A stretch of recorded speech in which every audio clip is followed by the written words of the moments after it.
Hello and welcome to XYAB, your number one, and let's face it, your only source for video game news. Too soon, X-Play? Too soon. Our first game, Deus Ex Human Revolution, is a fine example of what happens when Google Glass turns into Skynet. Take a look.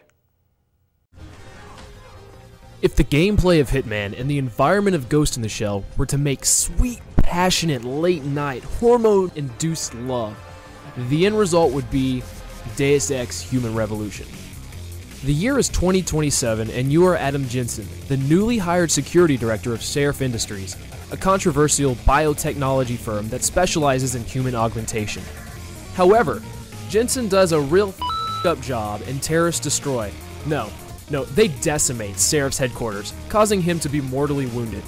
The only chance of survival forces Jensen to undergo advanced prosthetic surgery. Jensen comes out as an AUG and begins a manhunt for those behind the terrorist attack. Now the game is very slow to start, just because it sets up the basis for the rest of the gameplay. But once you get past the first big level arc, the game really picks up and is a lot of fun. The game has a free roam environment which was completely unexpected and really warmed my heart. There are two ways you can approach each level. You can hide and sneak around, which takes a long ass time, or run in guns a-blazing, and if you do this option, prepare to get your shit kicked in. The AI is merciless and will chase you out from your hiding spot. And not only that, it only takes a few bullets to take you down. It's not like this is a video game or anything. Nah, I don't do no tricks with no odds, yo. And I still can't get laid. You do get to carry out Mass Effect dialogue situations quite often, and you can customize your abilities through a point system that is harder than hell to earn points on. Your colleagues are dicks. About time. What happened? You get stuck in an air duct on the way over? Yeah, nice to see you too, Francis. And everyone around you is as well. About fucking time. You know there are hostages in there, right? But that is a plus, because it's rather entertaining. The voice acting is very rough. Tofex's Jensen sounds forced, even though that's his actual voice. And at times I could have confused it with Bell's Batman. Not that kind of information. I want to know about the Seraph Industries case. And it was rather bothersome and more than a distraction in-game than an intimidation factor, which I think it was used for. The sensitivity on the controls is a negative. Those that play with low sensitivity will have difficulty finding the right setting. Also, the controls are difficult to learn at first, and even then, the aiming system is a little clunky. However, like I said before, I love the ability to free roam and do whatever you want. Well, almost anything. The soundtrack fits perfectly with this game and sets the mood, which is ultimately the soundtrack's job. This game is definitely worth picking up, and that's good by my standards, because I suck ass at stealth games. If this really isn't your genre, it's still worth picking up, but maybe try renting it instead before the 720 comes out and just f***s up GameStop's rental system. But that's another rant for another time. CMD gives it 3.5 out of 5. Thanks to Deus Ex, apparently, Cyberpunk is still a thing. Now, if you think the last game has a fetish for prosthetics, Metal Gear Rising: Revengeance definitely crosses that line. Now, in all seriousness, this game was an interesting take on the Metal Gear franchise. Metal Gear, known for dominating the stealthy game genre, which as I said in the past, I suck ass at, has thrown the fans for a loop with their latest action-based installment, Metal Gear Rising: Revengeance. 4 years after the events of Guns of the Patriots, Raiden is looking to raise money for his family by working for PMC Maverick Enterprises. But after being savagely destroyed by desperado terrorists on a mission, Raiden is given a stronger cyborg body to exact revenge on those who left him for dead. I love the interaction between characters, as Raiden is just as much as a sarcastic dick as ever. I know you miss me, Kev, but I've been all over the materials. But that is what makes him so lovable, right? Right. The environments are vivid and full of color, and the character designs are distinctly unique and enjoyable. The cutscenes are among the most detailed cinematic features in a video game. The fights are on an epic scale, and boy are they carnage fests. Ripping out spines just to gain health is just an afternoon walk in the park for this game. It's actually quite lovely. It still weirds me out though that a Russian leads your predominantly American team. I just don't trust that commie bastard, even if he is Tom Selleck's Ruski lookalike. Just relax. Now the camera was a big issue in this game. It isn't automatically controlled, so you can be shredding cybernetic dangly bits one minute, then derping at the ground the next. You have to control it yourself, which in a game so spastically violent as Revengeance is a whole different challenge in itself. The game is very fast-paced. It is a button masher for sure. You'll rape the X and Y buttons along with the analog sticks to the point that it looks like your character is in the middle of a Dragon Ball Z showdown. The AI is extremely tough. You have to know how to handle boss fights without being completely physical the whole time, or else you won't survive this game. I also don't like how in Ninja mode, you really don't have control of what your character does, because oftentimes you'll find yourself running right off a ledge and you'll ruin your super stealthy self, because had you not jumped off, no one would have noticed the cybernetic asshole with the glowing blue energy sword. Now the controls are screwy to begin with, so you have to take some time to tinker with those. The soundtrack is your typical brawler rock music designed to pump you up and get you excited, which it does. I got so pumped, guys, so pumped. You can complete the game in a short amount of time, but it doesn't take away from the overall experience. So CMD gives it 3.8 pumps out of 5. According to IGN, another Metal Gear game is in the works and is set to be out this year. Seriously guys, kudos for fast work ethic. Valve could take a note. Now after the break, we get our espionage on with a title that flew under the radar, and we grind our way through possibly the worst game of last year. You don't want to miss it. Hi, I'm BM Hamburger Squirt, founder and owner of Hamburger Squirtland in Chicago. I'm here to sell you a car. This car has tasted that asshole. Yum yum. This car is cold fishing. Just dump the car in for a pile for a couple miles, and you're good to go. And this car even has a place to hold your shit. And I'm even slashing prices. Get out of here, prices. Oh yeah. Oh yeah.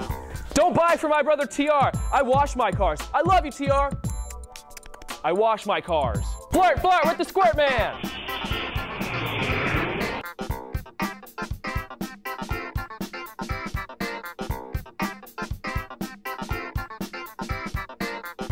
Welcome back to XYAB.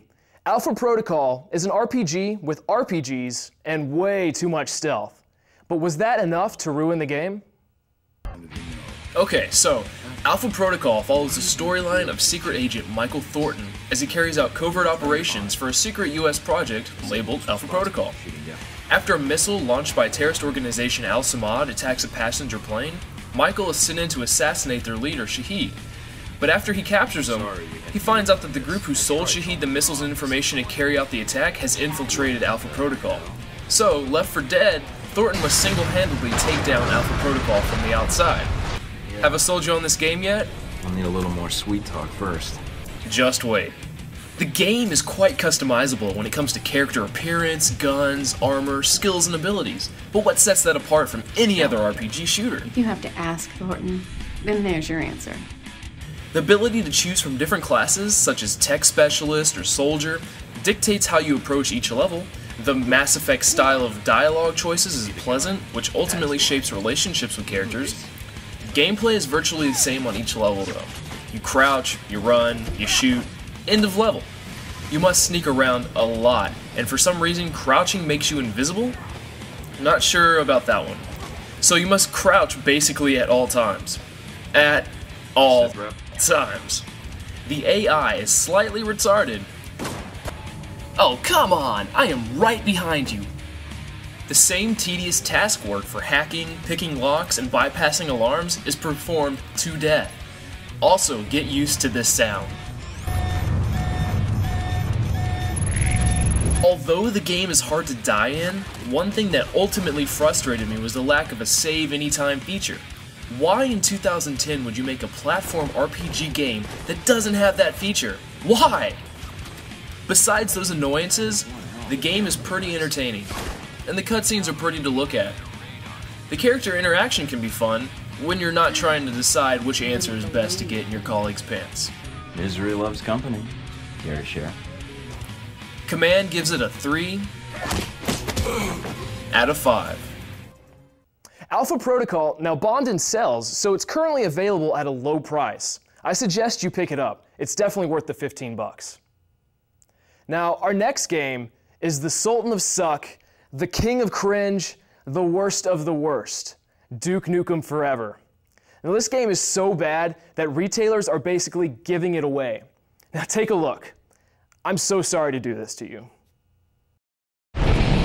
We are in the modern age of gaming, a world in which gamers immerse themselves in vibrant, high-definition graphics, heartbreakingly heavy storytelling, and powerfully moving soundtracks. All of these elements are reminders of things that Duke Nukem Forever is not.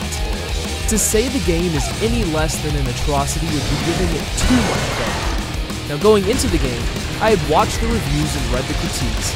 None of them shed a positive light. But even those didn't prepare me for what would be the biggest disaster of a video game I have played yet.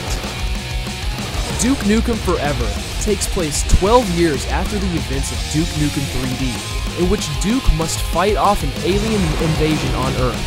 Since then, Duke has become a worldwide icon from his heroic deeds. Little boys want to grow up to be him, I want to grow up to be just like you. and women want to be seduced by him. Life is good for Duke, but yet once again, aliens invade, and it is up to Duke to stop them the only way he knows how, by kicking ass and chewing bubblegum. What about the game, Duke? Was it any good? No. Yeah, but after 12 fucking years, it should be. It wasn't. The in-game events take place 12 years later, but in real life, it took 15 years for developers to make this game. What the hell? And despite a decade and a half of production, the game still looks like it came from the ass crack of the 90s. The graphics and animation are actually funnier than the punchlines.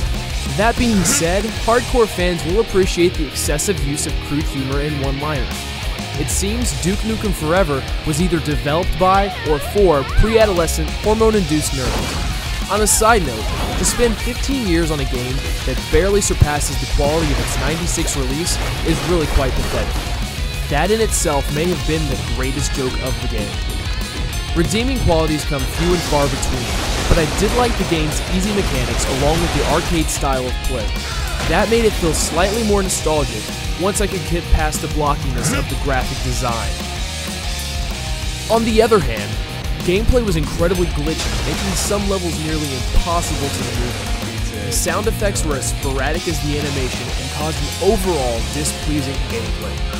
Now I tried really hard to like the game, but the bads are just plain bad and the goods are just plain ugly. I would expect a game like this to be released in the late 90s or early 2000s, but with the way the games have exponentially progressed, this game would barely even make an entertaining Flash website game nowadays. It looks like Duke Nukem should have chosen the bubblegum this time around, because this game doesn't do much ass kicking. Always bet on Duke. Not this time. CMD gives it 1.5 90s ass cracks out of 5. After the break, did Halo 4 live up to the hype? Will Duke Nukem Forever traumatize me for life? Will I stop being this dramatic? This and more, next. I caught that kiss. Hi, I'm TR Squirts, and I'm here to tell you not to buy from my brother. Buy it from me, you dumb. It's real cheap, cheap, cheap, cheap, cheap, cheap, cheap. This bad boy's got tires to smooth my Pep's head. So it's real smooth on the asphalt. There's no coal here. This bad boy runs on squirt. This is a drink, you dingus. Get your mind out of the gutter.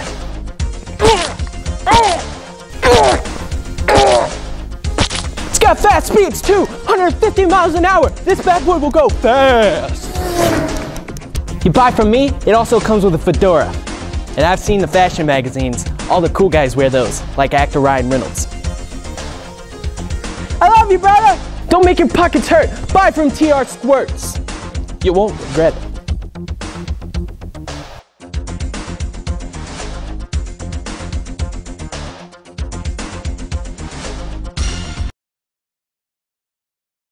Welcome back to XYAB, your one-stop shop for gaming reviews. Now that we've had time to wash off the shame and guilt of Duke Nukem Forever, I present to you one of 2012's finest video games, Halo 4. The game had big shoes to fill coming off the previous trilogy, and let me tell you, it performed on all cylinders. So without further ado, Halo 4. After a 5-year leave, Xbox's golden boy Master Chief is back in action to save the universe, this time from an unfamiliar threat. The game takes place years after Halo 3's tear-jerking departure. We find Cortana awaking Master Chief from his cryogenic sleep chamber just in time to take out a rogue group of Covenant working under a Forerunner commander. From there, the game explores new worlds and dimensions to uncover the mysterious plans of the new enemy.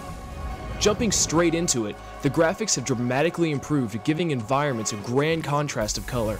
Extensive detail added to that gives Chief a more mature, weathered look, whereas Cortana presents herself as more voluptuous. Perhaps. Longtime fans of the series will instantly fall in love with the game mechanics. The arsenal of weapons at the player's disposal is the largest yet in the Halo franchise. For the first time, the battle rifle and DMR are in the same game.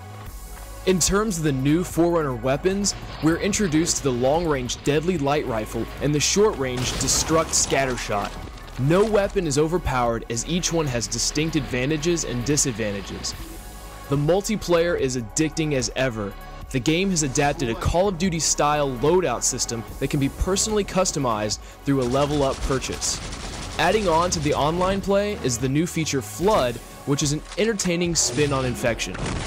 Overall, the game is pretty spotless. However, I found the storyline to be predictable, short, and not really earth-shattering. Bad pun, I know.